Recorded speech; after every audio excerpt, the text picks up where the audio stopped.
بسم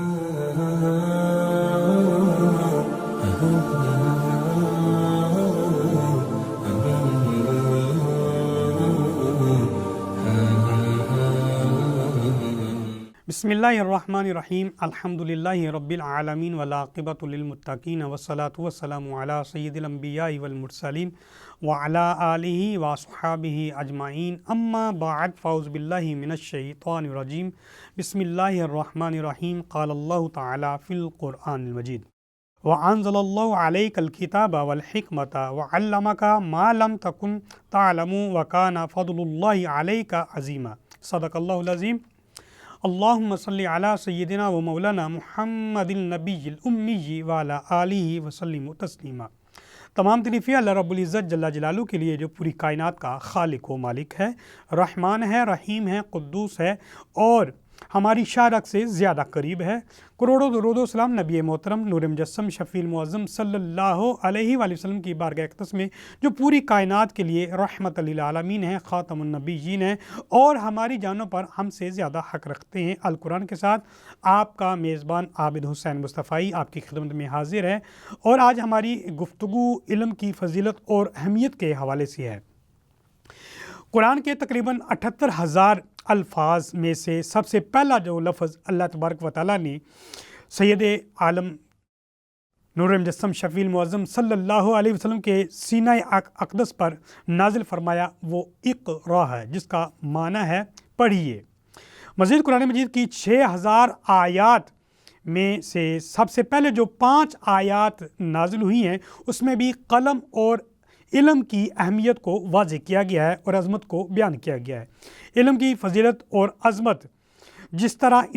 اسلام نے واضح کیا اور جس طرح دل آویز انداز میں بیان کی ہے اس کی نظیر کہیں اور نہیں ملتی۔ اگر ہم دیکھتے ہیں، سیرت کا مطالعہ کرتے ہیں، غزوہ بدر کا معرکہ ہوتا ہے، بہت سارے لوگ ایسے ہیں جو قیدی بن کے آتے ہیں، رسول اللہ کی بارگاہ اقدس میں حاضر ہوتے ہیں تو آپ صلی اللہ علیہ وآلہ وسلم ان کو موقع دیتے ہیں آزاد ہونے کا اور فرماتے ہیں اگر تم میں سے کوئی ایسا شخص جو صاحب علم ہے، یعنی علم جانتا ہے، پڑھنا لکھنا جانتا ہے، تو وہ ہمارے مدینہ میں بچوں کو پڑھنا لکھنا سکھا دے۔ 10 بچوں کو پڑھائے گا اور اگر اس کو پڑھنا لکھنا صحیح آ گیا تو آپ کو آزاد کر دیا جائے گا۔ تو اس اعتبار سے بھی ہمیں یہ بات نظر آتی ہے کہ علم کی فضیلت نبی اکرم صلی اللہ علیہ وسلم کے نزدیک کتنی اہمیت کے حامل ہے، یعنی کہ آپ اس شخص کو آزاد کر رہے ہیں جو 10 بچوں کو تعلیم دیتا ہے۔ تو اس اعتبار سے بھی اللہ تبارک و تعالیٰ کی طرف سے یہ بہت بڑی احسان مندی ہوتی ہے جس کے پاس علم حاصل ہوتا ہے۔ اسی طرح نبی اکرم صلی اللہ علیہ وسلم پر نازل ہونے والا قرآن ہمیں کہتا ہے کہ یرفع اللہ الذین آمنوا منکم والذین اوتوا العلم درجات واللہ بما تعملون خبیر۔ اور اللہ تبارک و تعالیٰ لازماً ان لوگوں کے درجات کو بلندیاں عطا فرمائے گا جو ایمان لے کے آیا ہے، اور وہ لوگ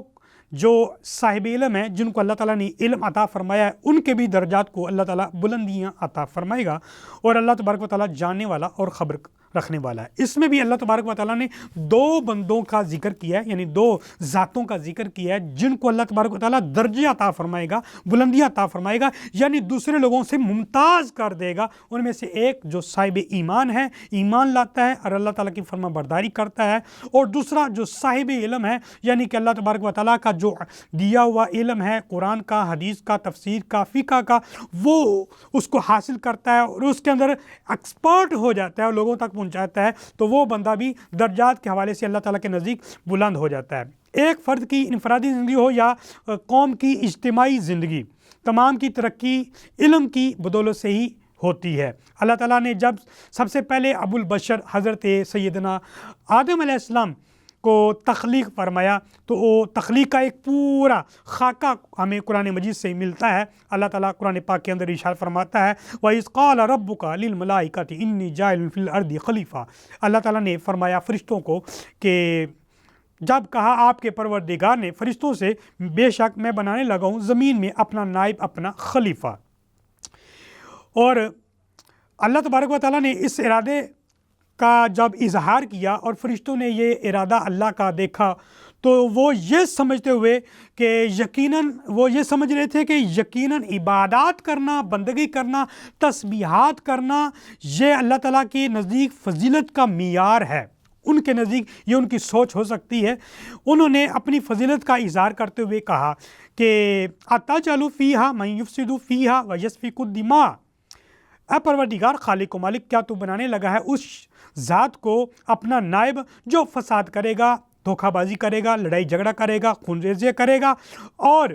ہم تیری وَنَحْنُ نُسَبِّحُ بِحَمْدِكَ وَنُقَدِّسُ لَكَ، اور ہم تیری تسبیح کرتے ہیں۔ اگر تسبیح کرنے کے لیے بنانا ہے، عبادت کے لیے بنانا ہے، اور اگر تیری تکبیرات کرے اسی کے لیے بنانا ہے، تو وہ ہم آلریڈی تیری تسبیح کر رہے ہیں، ہم تیری پاکی کو بیان کر رہے ہیں۔ ان کے نزدیک یہ سوچ ہو سکتی ہے کہ عبادت گزاری اور تسبیحات کرنا یہ اللہ کے نزدیک فضیلت اور معیار رکھتی ہے، لیکن ان کو یہ جب انہوں نے بات کر دی ان چیز کا، تو ایک بات یہ بھی ہو سکتی ہے کہ وہ اپنے آپ کو خلافت کا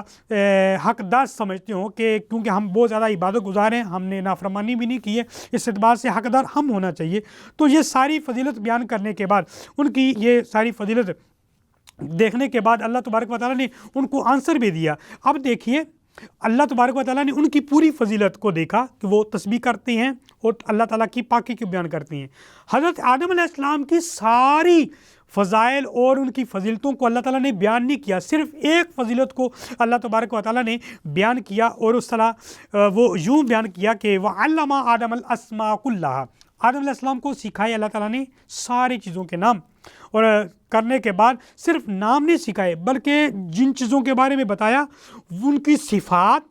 وہ کس طرح ورک کریں گی، ان کی افعال، وہ ساری چیزیں بیان کی جو فرشتوں کو ان کے بارے میں علم نہیں تھا۔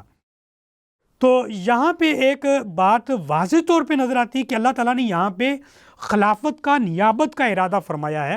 اور جو خلافت اور نیابت کا جو تاج کا اہل سمجھا ہے وہ علم کو سمجھا ہے۔ اگر عبادت کو ہو، اگر پرہیزگاری کو ہو، تو وہ فرشتوں سے بڑھ کر کوئی نہیں ہے، وہ گناہ کرتے ہی نہیں ہیں، ان کے اندر گناہ کا مادہ ہی نہیں موجود ہے، اور اسی طرح عبادت کے لحاظ سے وہ بہت آگے ہیں، ان کے ہر لمحے وہ اللہ تعالیٰ کی عبادت ہی کرتے رہتے ہیں۔ تو یہ اس سے بات سمجھ آتی ہے کہ عبادت کرنا اگرچہ بہت اہم عمل ہے، اور ایک جگہ پہ اللہ تعالیٰ نے فرمایا کہ ہم نے انسان اور جنوں کو عبادت کے لیے پیدا کیا ہے، لیکن یہ فضیلت اور نیابت کا ذریعہ نہیں ہے۔ نیابت کا ذریعہ کیا ہے، خلافت کا ذریعہ کیا ہے؟ وہ علم ہے۔ اللہ تعالیٰ نے فرمایا کہ ہم نے حضرت آدم علیہ السلام کو علم عطا فرمایا، تمام چیزوں کے نام بتائے، اس وجہ سے یہ خلافت کے زیادہ اہل ہے۔ اسی طرح ہمیں قرآن احادیث کے اندر یہ بات ملتی ہے، حضرت ابو ذر رضی اللہ تعالیٰ عنہ فرماتے ہیں کہ رسول اللہ صلی اللہ علیہ وسلم کی بارگاہ میں حاضر تھا، اور آپ نے فرمایا یا ابا ذر، اے ابا ذر، لَأَن تَغْدُوا فَتَعَلَّمَ آیَةً مِّن کتاب اللہ خَیْرٌ لَکَ مِّن أَن تُصَلِّی مِئَةَ رَکعَةٍ۔ آپ صلی اللہ علیہ وسلم نے فرمایا کہ تم اس لحاظ سے صبح کرو، اس طرح صبح کرو کہ تم نے ساری رات اللہ کی عبادت کی ہے۔ عرض کی ساری رات اگر عبادت کی، وہ کیسے ممکن ہے؟ میں کیسے کر سکتا ہوں کہ ساری رات عبادت کروں اور میری صبح اس حال میں ہو میں صبح اٹھ کے بھی جاؤں؟ تو یہ ممکن نہیں ہے، یا سونا پڑے گا یا جاگنا پڑے گا، جاگوں گا تو پھر وہ ایک علیحدہ معاملہ آ جائے گا۔ تو آپ صلی اللہ علیہ وسلم نے فرمایا کہ اگر کسی نے ایک آیت کلام اللہ کی تلاوت کی، سمجھی، تو اس نے گویا ساری رات عبادت کی ہے، اور یہاں تک فرمایا کہ 100 رکعت کا اسے ثواب ملے گا، اور ایک جگہ پہ 1000 رکعت کا اس کو ثواب اور اجر ملے گا، اس طرح کہ وہ ساری رات نفل میں رہا ہے، ایک آیت کتاب اللہ کی پڑھی ہے، اور اس نے تلاوت کی ہے، سمجھا ہے، اور اس کے اندر غوطہ زن ہوئے ہے، اور پھر اس نے آرام شروع کر دیا ہے، تو آرام کرنا بھی عبادت بن جاتا ہے۔ تو اس اعتبار سے دیکھا جائے عبادت اگرچہ بڑی فضیلت کے حامل ہے، لیکن جو علم ہے، ایک قرآن پاک کی آیت 100 رات کو نفل پڑھنے سے افضل ہے، بلکہ ایک جگہ پہ 1000 رکعت ادا کرنے سے بھی افضل ہے۔ تو اس اعتبار سے بھی ہمیں علم کی اہمیت اور فضیلت نظر آتی ہے۔ تو جب فرشتوں نے اپنی بات کی، پھر اللہ تبارک و تعالیٰ نے حضرت آدم علیہ السلام کی بات فرمائی، تو اس کا جواب دے کر اللہ تعالیٰ نے یوں فرمایا کہ انبئونی باسماء ہؤلاء ان کنتم صادقین، اچھا تم یہ بات کرتے ہو کہ ہم عبادت گزار ہیں اور ہمیں مقام خلافت ملنا چاہیے، تو پھر ان چیزوں کے نام بتاؤ اگر تم سچے ہو۔ تو انہوں نے پھر آگے سے یوں جواب دیا سبحانک لا علم لنا الا ما علمتنا انک انت العلیم الحکیم، بے شک تو ہی پاک ہے، ہم نہیں جانتے مگر جتنا تو نے علم دیا ہے، اور تو ہی حکمت والا اور جاننے والا ہے۔ تو مذکورہ آیات کے اندر ہمیں 3 علم کی نسبت ملتی ہیں۔ پہلی مقام میں علم کی نسبت حضرت آدم علیہ السلام کی طرف ہوئی ہے، دوسری آیت میں ہمیں علم کی نسبت ملائکہ کی طرف نظر آتی ہے، اور تیسری جگہ پہ علم کی نسبت اللہ رب العزت جل جلالہ کی طرف ہمیں نظر آتی ہے۔ جب اللہ تبارک و تعالیٰ نے حضرت آدم علیہ السلام کی فضیلت کو واضح فرما دیا تو اگلی آیت میں اپنے علم کا اظہار اللہ نے یوں فرمایا کہ عالم اقول لکم انی عالم غیب السماوات والارض وعالم ما تبدون وما کنتم تکتمون، کیا میں نہیں کہتا تھا کہ میں جانتا ہوں جو تم ظاہر کرتے ہو اور جو تم چھپاتے ہو زمین و آسمان میں سبھی کو جانتا ہوں۔ تو یہ اللہ تبارک و تعالیٰ نے اپنی علم کا اظہار کیا ہے، اور اللہ رب العزت جل جلالہ کا علم قدیم ہے اور محدث نہیں ہے بلکہ علم قدیم ہے، وہ اس وقت بھی جانتا ہے جب کچھ بھی نہیں تھا، اور اب بھی جانتا ہے، اور بعد میں کیا ہوگا وہ بھی جانتا ہے۔ اس اعتبار سے اللہ تبارک تعالیٰ فرماتے ہیں کہ میں جانتا ہوں کہ میں نے آدم علیہ السلام کو جو بنایا ہے یہ کس لیے بنایا ہے، تو میں جانتا ہوں تم لوگ نہیں جانتے ہیں۔ تو مذکورہ آیات میں علم کی فضیلت کا اظہار ہوا ہے۔ یہاں پہ حضرت آدم علیہ السلام کو جو فضیلت ملی ہے، جو مقام ملا ہے، جو خلافت ملی ہے، جو نیابت ملی ہے، تو وہ بھی علم کے ذریعے سے ہے۔ تو ان آیات سے ہمیں یہ بات نظر آتی ہے کہ علم کی کتنی اہمیت اور فضیلت ہے۔ اسی طرح نبی اکرم صلی اللہ علیہ وسلم کو اللہ تبارک و تعالیٰ نے یہ آیت نازل فرمائی اور دعا بتائی کہ تم مجھ سے قل رب زدنی علما، مجھ سے دعا کیا کرو کہ اللہ میرے علم میں اضافہ فرما۔ اس دعا سے ایک بات یہ بھی حاصل ہوتی ہے کہ علم طلب کرنے سے حاصل ہوتا ہے، بغیر طلب سے کوئی بھی شخص چاہے جتنا مرضی بڑا اسکالر ہو، چاہے کتنا مرضی ڈاکٹر ہو، پی ایچ ڈی کیا ہو، چاہے جتنا مرضی کوئی محقق ہو، وہ کسی کے بچے کے ذہن کے اندر علم نہیں ڈال سکتا یہاں تک کہ وہ خود اس کے اندر ذوق اور شوق نہ رکھے۔ تو اس سے ایک بات یہ سامنے آتی ہے کہ اللہ تبارک و تعالیٰ سے علم کے اضافے کی دعا کرنا یہ سنت رسول اللہ بھی ہے اور اللہ تعالیٰ کی طرف سے ایک نصیحت بھی ہے۔ تو اس اعتبار سے علم کی عظمت اور فضیلت ہمیں نظر آتی ہے۔ اسی طرح نبی محترم صلی اللہ علیہ وآلہ وسلم ارشاد فرماتے ہیں من یرید اللہ بہ خیرا یفقہہ فی الدین وانما انا قاسم واللہ یعطی۔ اللہ تبارک و تعالیٰ ارادہ فرماتا ہے اس بندے کے ساتھ بھلائی کا جو دین یعنی جو علم حاصل کرتا ہے، تو اللہ تبارک و تعالیٰ